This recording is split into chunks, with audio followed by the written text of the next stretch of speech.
السلام علیکم ورحمۃ اللہ۔ نبی علیہ السلام کی ایک ایسی سنت ہے جس پر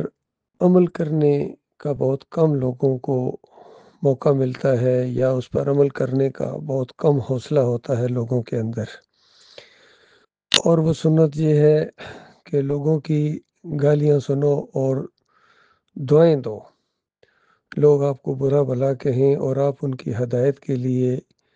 دعائیں کر رہے ہوں، اس سنت پر کون عمل کرے گا؟ اللہ تعالیٰ کا لاکھ لاکھ شکر ہے کہ مالک نے اس سنت کے اوپر بھی عمل کرنے کی توفیق عطا فرمائی ہے۔ سوشل میڈیا کا دور ہے، جب توحید کی دعوت سامنے آ رہی ہے تو ہر بندہ اپنے ظرف کے مطابق اس کا رد عمل کر رہا ہے۔ کوئی اس میں کمنٹس کرتے ہیں جزاک اللہ، کوئی کہتے ہیں بہت اچھا کام ہے کر رہے ہیں، اللہ آپ کو خوش رکھے، استقامت دے۔ کچھ اعتراضات کرتے ہیں، کچھ تنقید کرتے ہیں اور کچھ گالیوں سے نوازتے ہیں۔ آج کل سوشل میڈیا کے اوپر 2-3 بزرگ ہیں، عمر ان کی بڑی ہے، لیکن ان کے حصے میں یہ آیا ہے کہ توحیدی ویڈیوز کو جب دیکھتے ہیں تو سیخ پا ہو جاتے ہیں، ان کو آگ لگ جاتی ہے اور پھر گالیوں سے نوازتے ہیں، برا بھلا کہتے ہیں، الزامات لگاتے ہیں، تانے دیتے ہیں۔ تو اللہ کا لاکھ لاکھ شکر ہے، مالک نے یہ ایسا نظام بنایا ہے کہ کل قیامت کے دن جس نے بھی جس کے ساتھ زیادتی کی ہوگی اس کو یا تو اپنی نیکیاں دینی پڑیں گی یا دوسرے کے گناہوں کو لینا پڑے گا۔ حیرت ہوتی ہے ان بزرگوں کے اوپر کہ ان کے حصے میں، زندگی کے اس آخری حصے میں کیا ان کے حصے میں آیا ہے کہ بس اب ان کا صرف یہی کام ہے کہ توحید کی جب بھی بات سنتے ہیں، خاص کر ویڈیوز کے اندر، تو ان کو آگ لگ جاتی ہے اور پھر اپنا اندر ان کا باہر آ جاتا ہے، برداشت نہیں ہوتا ان سے اللہ کی اس وحدانیت کو، توحید کو، ان کو آگ لگی ہوئی ہے۔ تو ایسے لوگوں کو بس ایک ہی جواب ہے، قرآن نے ان کا جواب دیا ہے کہ دیکھو اگر اللہ کی بات سن کے تمہیں آگ لگتی ہے تو سنو، ایک آگ اور بھی ہے جس کا نام النار ہے، تو اس سے سابقہ پیش آ سکتا ہے تمہیں۔ اس لیے آج موقع ہے، جو توحید کی مخالفت کرتے ہوئے اس سے پہلے کتنے لوگ ہیں مر گئے ہیں، اپنے انجام کو پہنچے ہیں، تو جو زندہ ہیں ان کے لیے موقع ہے۔ اللہ ان کو توبہ کی توفیق عطا فرمائے، اللہ تعالیٰ ان کو ہدایت دے، عقل دے، اور خاص کر رمضان کے مہینے کے اندر تو جب کوئی گالیاں دے تو اس کا جواب یہی ہے کہ دیکھو میں تو روزے دار ہوں، میں تو تمہیں جواب نہیں دے سکتا ہوں۔ تو یہ ایک اور سنت ہے نبی علیہ السلام کی جس پر عمل کرنے کا موقع اللہ تعالیٰ نے دیا ہے، اس کا جتنا بھی شکر ادا کیا جائے کم ہے۔ روزے کی حالت میں اگر کوئی جھوٹ بولنا نہیں چھوڑتا ہے یا گالی گلوچ کو نہیں چھوڑتا ہے تو نبی علیہ السلام نے فرمایا اللہ کو کچھ بھی ضرورت نہیں ہے کہ اس کی بھوکا رہنے سے، اور ایسے روزہ داروں کو سوائے بھوک اور پیاس کے کچھ بھی نہیں ملتا ہے۔ تو یہ میرے بھائی اگر غور کریں کہ اس مقدس مہینے کے اندر، خاص کر آخری عشرے کے اندر، یہ کیا کما رہے ہیں، ان کو ذرا بھی اس چیز کا احساس نہیں ہے۔ باقی ہم تو اللہ کی یہ بات جاری رکھیں گے، اللہ کی بات جاری ہے، توحید کی بات جاری ہے، ہمارا جینا مرنا اٹھنا بیٹھنا، آڈیوز ویڈیوز سب اللہ کی رضا کے لیے۔ ہم گالیاں بھی سنتے ہیں تو توحید کے لیے، ہر چیز توحید کے لیے ہے، اور اللہ ہمارا مالک اتنا قدردان ہے کہ وہ بھرپور اجر دے گا۔ جس کی خاطر یہ سب کچھ ہو رہا ہے وہ تو خوش ہوتا ہے، ہمیں تو صرف اس کے ناراضگی کا ڈر لگتا ہے۔ باقی اگر کوئی سیخ پا ہوتا ہے، ناراض ہوتا ہے، گالیاں دیتا ہے، تو یہ آنی جانی چیز ہے۔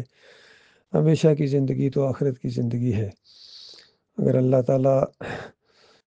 اس پر قائم نہ رکھتا تو ہم بھی انہی کی طرح ہو جاتے۔ کتنے لوگ ہیں جو ایمان کی نعمت پانے کے بعد پھر مرتد ہو گئے ہیں، سجدہ تعظیمی کا شرک ان کے اندر آ گیا، اور کچھ دوسرے ہیں وہ بھی اپنی ڈگڈگی بھی جاتے رہتے ہیں۔ اور ان آخری جو گروہ نکلا ہے ڈاکٹر عثمانی رحمۃ اللہ علیہ کے ساتھیوں سے علیحدہ ہوا ہے، انہوں نے تو ڈاکٹر صاحب کے ساتھ بہت ہی بڑی غداری کی ہے، اور یہ جانتے ہیں کہ ڈاکٹر عثمانی رحمۃ اللہ علیہ کا فتویٰ ہے کہ یہ ایمان اور اسلام کے لیے ویڈیو کا استعمال یہ بالکل جائز ہے، کسی حدیث کا انکار نہیں ہوتا ہے، وہ تصویروں کا جو حدیث ہے اس کے زمرے میں نہیں آتا ہے وہ دوسری بات ہے، لیکن یہ زبردستی اس کو گھسیٹ رہے ہیں، حدیثوں کا مذاق اڑا رہے ہیں، تو اس طرح ان کے حصے میں یہ کچھ آیا ہے۔ ہم تو اللہ کے فضل و کرم سے شرک اور کفر کے خلاف یہ ننگی تلوار ہے جو نکلی ہوئی ہے، قبروں آستانوں کے خلاف، مورتیوں کے خلاف، چادریں چڑھانے کے خلاف، واسطے وسیلے کے خلاف، بے حق کے فلاں، بے حرمت فلاں کے خلاف، جمہوریت کے اس مشرکانہ نظام کے خلاف اور مسلک پرستی کے خلاف۔ ہمارا ان فرقوں سے کوئی تعلق نہیں ہے، چاہے یہ بریلوی ہوں، دیوبندی ہوں، اہل حدیث ہوں، سلفی ہوں، جتنے بھی ہیں، یا یہ جو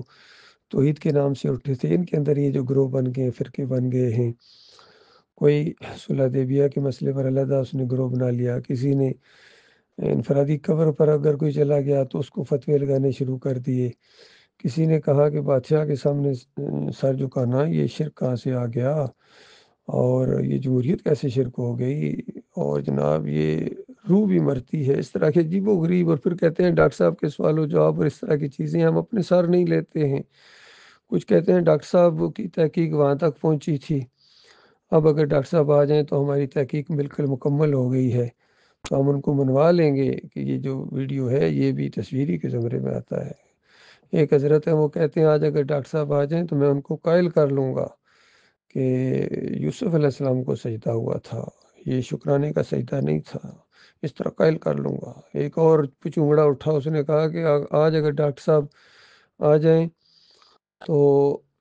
میں ان کو قائل کر لوں گا کہ احمد بن حنبل کے اوپر جو فتویٰ لگا تھا یہ مناسب نہیں تھا۔ تو یہ سارے ہیں، سارے ایک ہیں، یہ ذہنیت رکھتے ہیں، تو یہ ان کی کوئی حیثیت نہیں ہے مخلص مومنوں کے نزدیک۔ بالکل یقین کیجیے یہ ان کے وہ فہم نہیں ہے جو ڈاکٹر عثمانی رحمۃ اللہ علیہ کا فہم تھا۔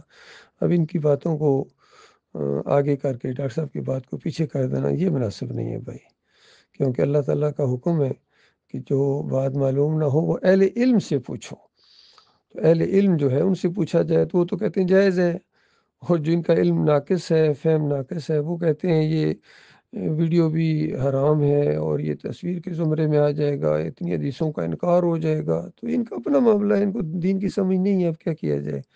اب جب ویڈیوز کے ذریعے توحید کی دعوت دی جاتی ہے تو یہ گالیاں دینا شروع ہو جاتے ہیں، برا بھلا کہتے ہیں، تو اپنے ہم آخرت برباد کر رہے ہیں، ہمیں سے کیا ہے،